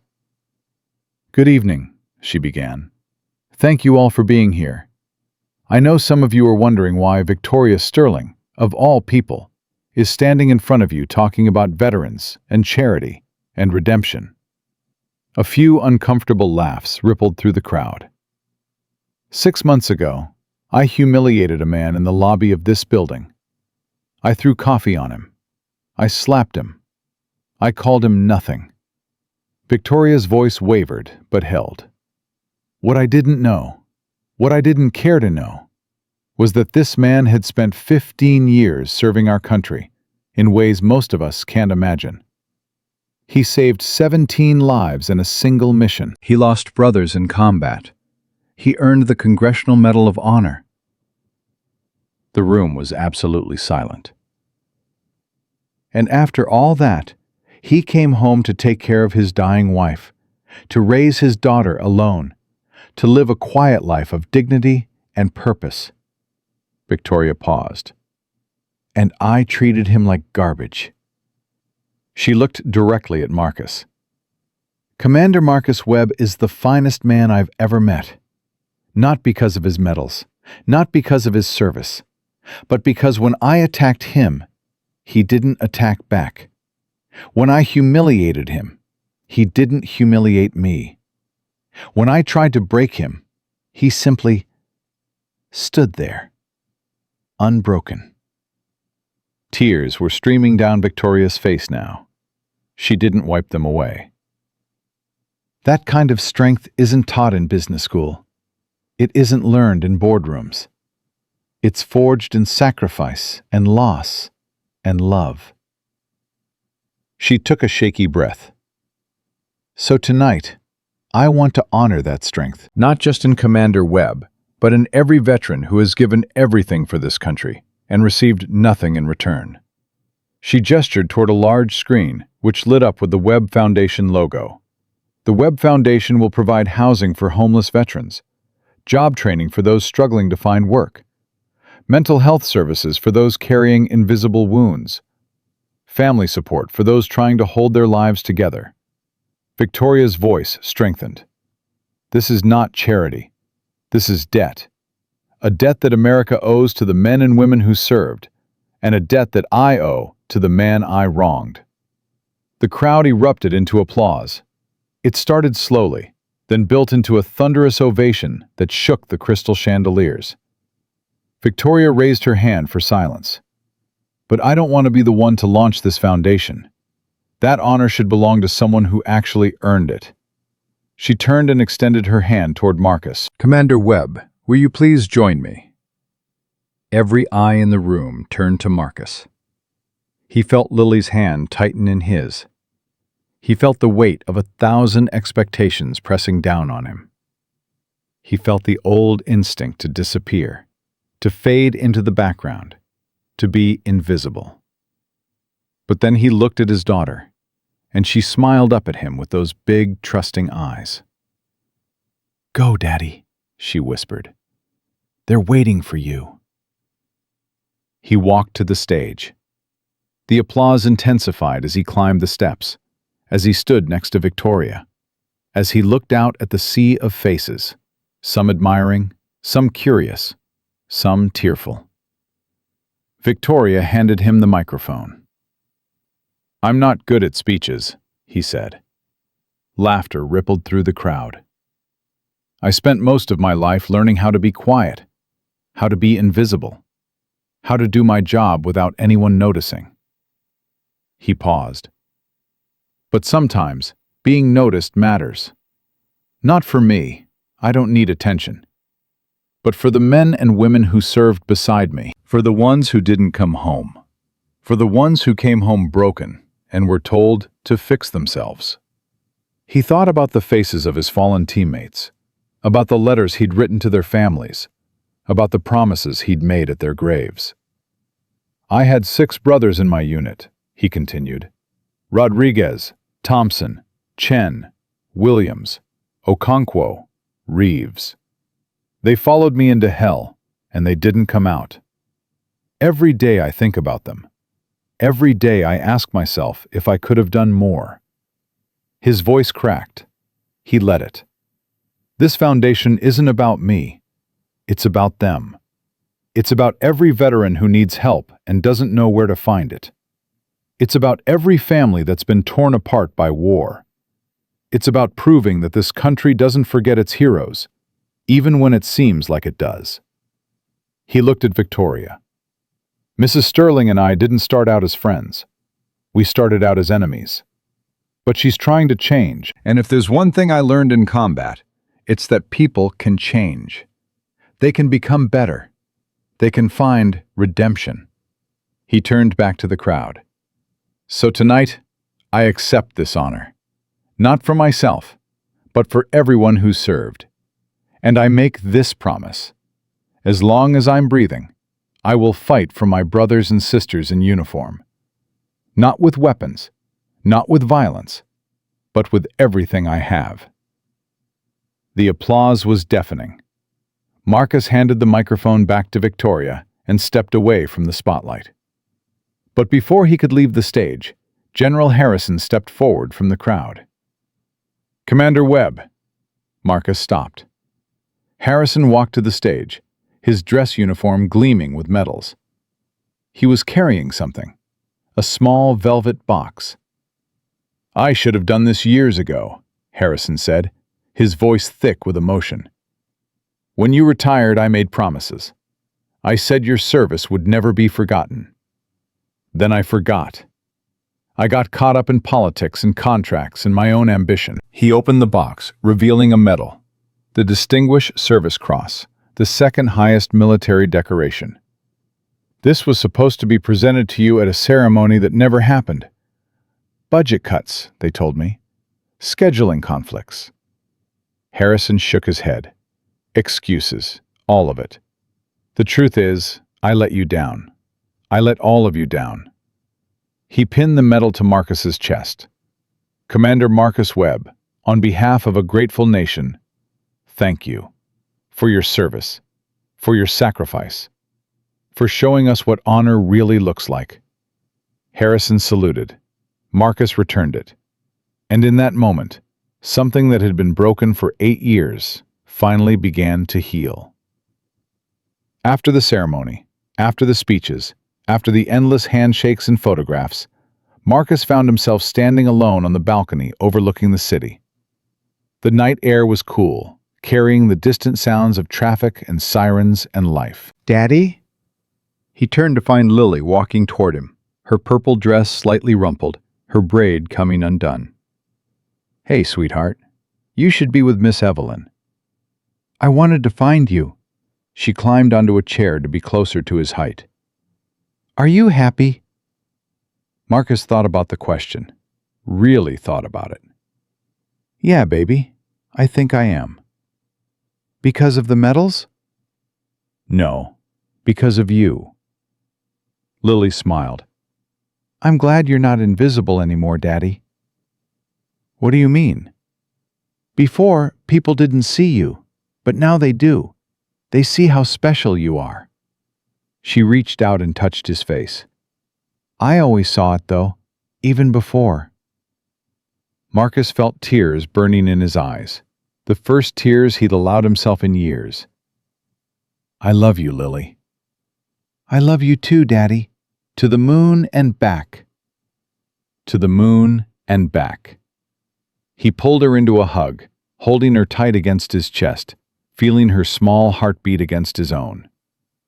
Behind them, the door opened. Evelyn stepped onto the balcony, followed by Victoria.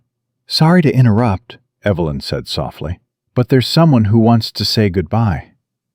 Victoria approached slowly, her earlier composure replaced by something raw and uncertain. "Commander Webb, Marcus." She struggled for words. "I know tonight doesn't make up for what I did. I know a foundation and a ceremony and all the money in the world can't erase the way I treated you." "You're right," Marcus said. "It can't." Victoria nodded, accepting the truth. "But I'm going to keep trying. Every day. For as long as it takes." "Why?" "Because you taught me something." She looked at him with eyes that held no guile, no calculation, just honesty. "You taught me that dignity isn't something you earn with money or power. It's something you carry inside yourself, no matter what anyone else does to you." Marcus studied her face. He saw the woman who had humiliated him in that lobby. He saw the woman who had cried in her office, alone and broken. He saw the woman who had given away $100 million to try to make things right. "I forgive you," he said. Victoria's eyes widened. "What?" "I forgive you. Not because you deserve it. You don't. Not yet. But because holding on to anger is too heavy. I've carried enough weight in my life." Victoria's face crumpled. Tears streamed down her cheeks. "Thank you. Thank you, Marcus." "Don't thank me. Just be better." "I will. I promise." She turned and walked back inside, her shoulders shaking with silent sobs. Evelyn gave Marcus a grateful look, then followed her mother. Marcus stood alone with his daughter, looking out at the city that had finally seen him. "Daddy?" "Yeah, baby?" "Can we go home now? I'm tired." He laughed, a real laugh, full and free. "Yeah, sweetheart. Let's go home." They walked through the ballroom hand in hand, past the generals and executives and politicians, past the cameras and reporters and crowds. No one stopped them. No one demanded anything. They just watched, with respect, with admiration, with something that looked like awe. At the door, Marcus paused and looked back one last time. The Sterling Corp lobby, the same lobby where he'd been humiliated, where he'd stood with coffee burning his chest and cruelty ringing in his ears, was now filled with people who saw him. Not as a janitor, not as furniture, but as a man. He smiled. Then he walked out into the night, his daughter's hand in his, ready to start the next chapter of a life that had finally found its purpose.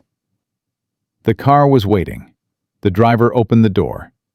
Lily climbed in first, already half asleep. Marcus paused at the curb and looked up at the sky. Somewhere up there, past the light pollution and the clouds, the same stars were shining that had shone over every battlefield he'd ever walked. The same stars that had witnessed his worst moments and his best. The same stars that Sarah had loved to watch from their backyard, back when life was simple and the future seemed infinite. "I did it, Sarah," he whispered. "I found my way back." The wind stirred, carrying the faint scent of jasmine, her favorite flower. He climbed into the car and closed the door. "Where to, Commander?" the driver asked. Marcus looked at Lily, curled up on the seat beside him, her face peaceful in sleep. "Home," he said. "Take us home." The car pulled away from the curb, leaving behind the lights and the noise and the chaos. Ahead, the road stretched into darkness, unknown, uncertain, full of possibility. But Marcus wasn't afraid. He'd spent his life walking into darkness. He'd learned that light wasn't something you found. It was something you carried. And tonight, for the first time in years, he was carrying enough to light the way, not just for himself, for everyone. Some men chase power their whole lives and never find it. Others carry it quietly, without fanfare, without recognition, waiting for the moment when the world is finally ready to see. Marcus Webb had waited long enough. Now it was time to shine.